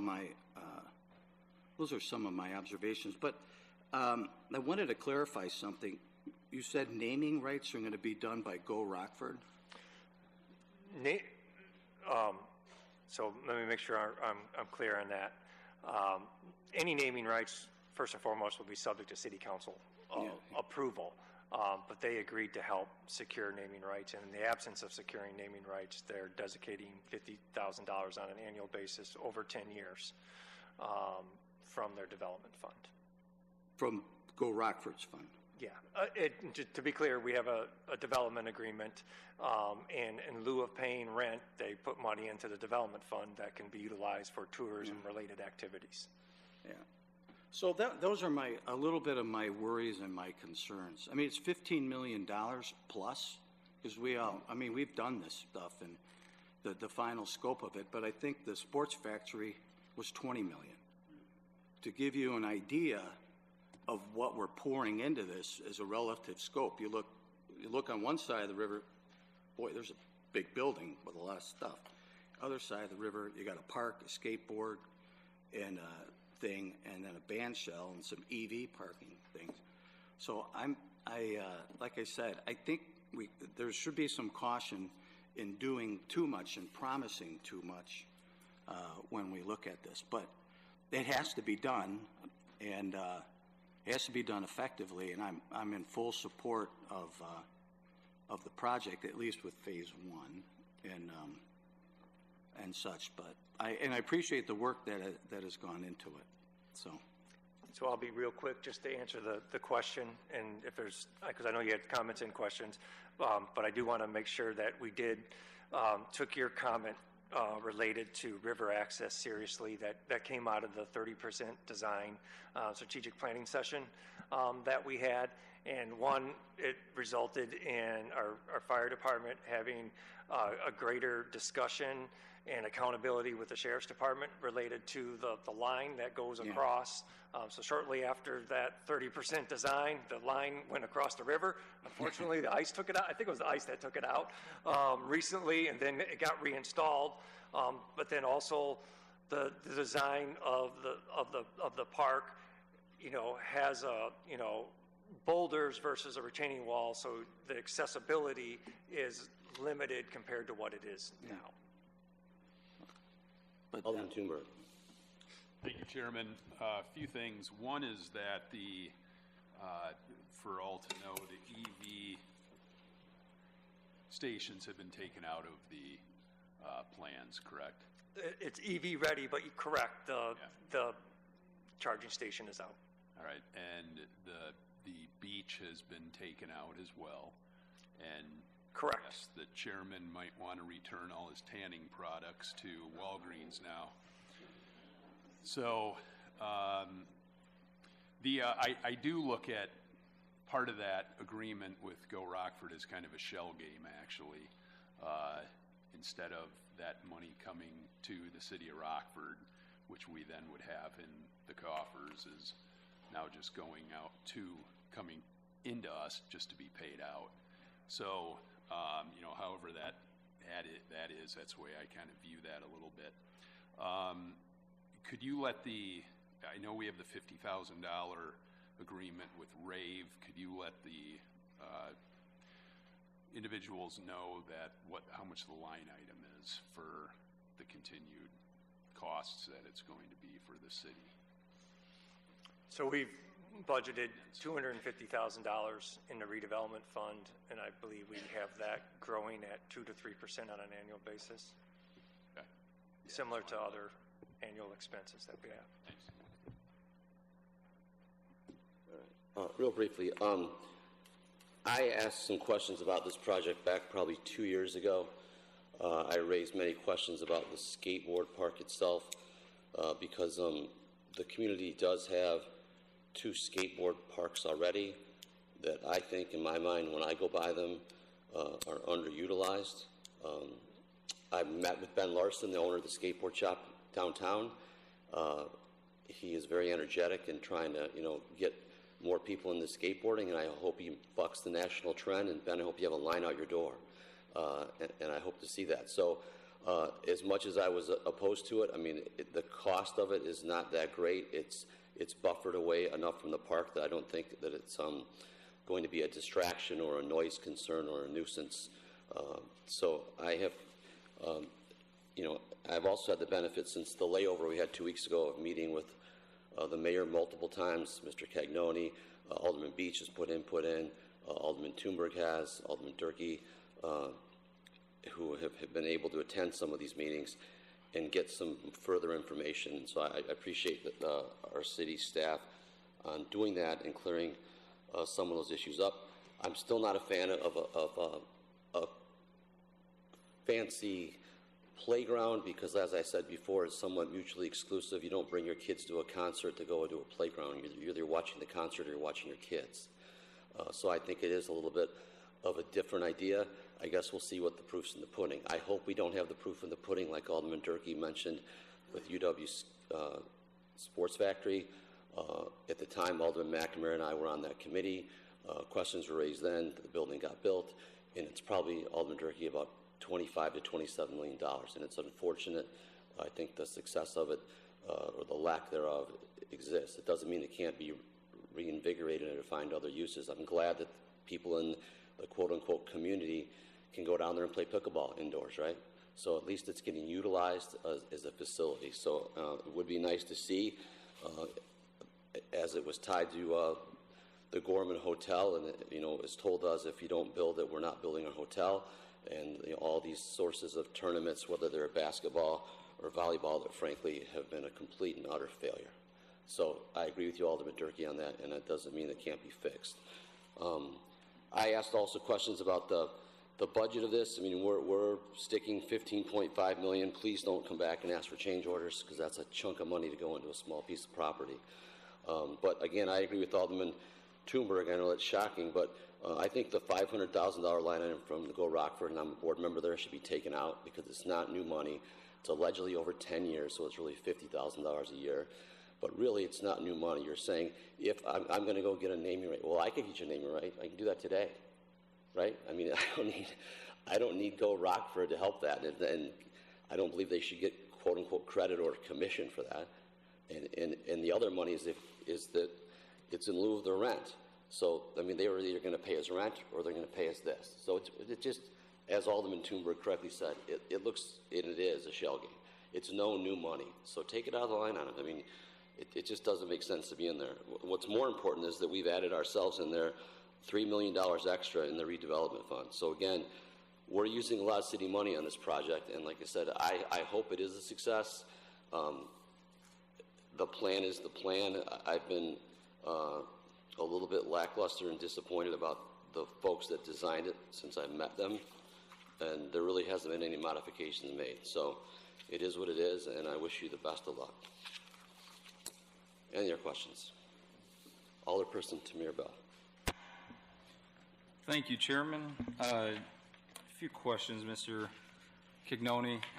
First, I'd like to just make mention of an event that I was able to sponsor at the UW this past weekend, Female Energy, that brought hundreds of young women and entrepreneurs out to use the facility, and I think it was just a great time for those who attended and didn't play pickleball or basketball there. They had an opportunity to support small businesses. Can you talk through us, I guess for the record, there was made mention today in today's discussion about a handicap park for my friends in the community with mobility limitations. Can you talk to us about the universal park that we would be supporting? So it is a universally designed playground, so understanding that there's components that meet the needs of numerous abilities for individuals within our community. So it's not, singled out for any one particular group of individuals, but I do believe this is a playground that all can enjoy. I keep wanting to call him Director Hinkins, sorry. Sure, beyond physical disabilities, of which there are climbing features for the physically disabled, there are, for the hearing impaired, there are some specific features as far as a cone. For some with sensory impairments, there are some quiet zones as well. So like Administrator Cagnoni said, it is not just for the physically disabled, it is for all universally disabled and impaired persons. Thank you. Alderman Meeks? I just wanted to comment because I don't want to lose this opportunity to make mention of the ADA accessible playground at Oxford Park in honor of John Beck. We have some in this community, so I think it's just important to state that this is not the first, and if you want to enjoy a park, come over to the 12th Ward at Oxford and Ingersoll Park. Thank you so much. Alderman Grant. As a special education teacher, and I just want to reiterate that I'm going to give a little history lesson. Texting, voice-to-speech was something that was used for students a long time ago before it became a universal thing that we all use. And so as an educator, I want my students and my children and everybody else to be able to walk onto a playground and be able to experience it as everybody else is experiencing it. And as what we consider today, what might be something special, is just the beginning of something that will then eventually become universal. So I just want to reiterate that, yes, we have other parks, but we need to continue to make all places accessible for all people. And I am really appreciative of this park doing that. So thank you. All right. Any other questions? Alderman Prunty. Thank you. I just kind of wanted to make sure I understood the shell game portion, because even if if you're not using the money here, aren't you going to use the money on the park? Well, I don't get the shell game reference. You want me to answer that? I don't. Yes, Chairman. Sure. In the proposed budget, it says $500,000 from Go Rockford, and then it says in parentheses committed over 10 years. So if all these other numbers are, for an annual cost, or I'm not sure what the length of the revenue coming in from is, but I know we have to pay a contractor, right? He's not waiting 10 years to get paid. So it makes it look larger than it is. But I think what Alderman Thunberg and I were making reference to was, one, in the information provided, it indicated that Go Rockford would help secure someone to have naming rights, hopefully up to or in excess of $500,000. So let's just say they pick Thunberg Asset Management to be the one that's the name on it for $500,000. The money comes from Thunberg Asset Management, not Go Rockford, right? So they're claiming a credit for doing what they do already, right? Secondly, it said in lieu of that pursuant to the rent, the lease terms we have between the city of Rockford and Go Rockford, they pay rent. And it says in there that if in lieu of paying the rent every month, they can divert that rent money to a project. So then we either get paid the rent or we don't. And if they don't, then it goes somewhere else. So it's no new increase in money. It's one or the other. It's flat. It's the same. So that's only if you don't come through. Thunberg doesn't come through, right? Correct. Right. That might be a little bit low. So okay. That was the bottom we were talking about. That was it. Nothing disparaging. I mean, and Mr. Groh was really the leader behind in working patiently and diligently over a course of a number of years of really putting this together. And when I had hard questions to ask, Mr. Groh was the one, frankly, who had the best knowledge base of anyone and could answer because he had the historical knowledge, and he was the one that really put in my mind, I'm not taking it from the city, but Mr. Grow really put in a lot of work into the whole Davis Park project in the committee. So, thank you. right. Seeing no further questions, all those in favor indicate by aye. Aye. Opposed? Matter passes. Item F is an award of bid for Davis Park building improvements, Phase 1 building to Stenstrom Construction in the amount of $5,608,000 plus a $500,000 contingency. The contract duration is through May 22nd, 2026. Is there a motion to approve? Any questions or comments? Seeing none, all those in favor indicate by aye. Aye. Opposed? Matter passes. Item G is an engineering agreement amendment to Davis Park improvements to Smith Group of Madison, Wisconsin, in an additional amount of $465,000 for an amended total of $1,798,900. This amendment includes construction engineering services for the site and building improvements. It also includes participation in pre-construction and coordination meetings, review of construction drawings, submittals, 19 on-site construction observation visits, and reporting, punch list inspection, and project closeout. The contract duration is through May 22nd, 2026. Is there a motion to approve? Any questions or comments? Alderman Toomber. I'm in the wrong business. Thank you. Yeah. I did speak to Mr. Cagnoni today about this, and I did inquire. This is the group that designed it, and like I said, they've already been paid in excess of $1 million, and I'm not saying that's a bad thing, and I'm not saying that they didn't do work. But I just wanted to know whether or not, at this point in the project, if we're going to hire someone like Stenstrom Excavating and Stenstrom Construction, whether or not it's needed to have someone come down here 19 times for a construction visit when they really don't know a whole lot about construction. So Mr. Cagnoni was going to look into that and see if it is necessary, if we can dial back the scope, because again, it's frankly an extra $500,000 thrown into this to have someone babysit. So I'm going to vote yes for it tonight, but hopefully we can get some answers before we vote on it in council. So, any other questions? All right, seeing none, all those in favor indicate by aye. Aye. Opposed? Matter passes. Is there a motion to adjourn? Second. All those in favor indicate by aye. Aye. Thank you.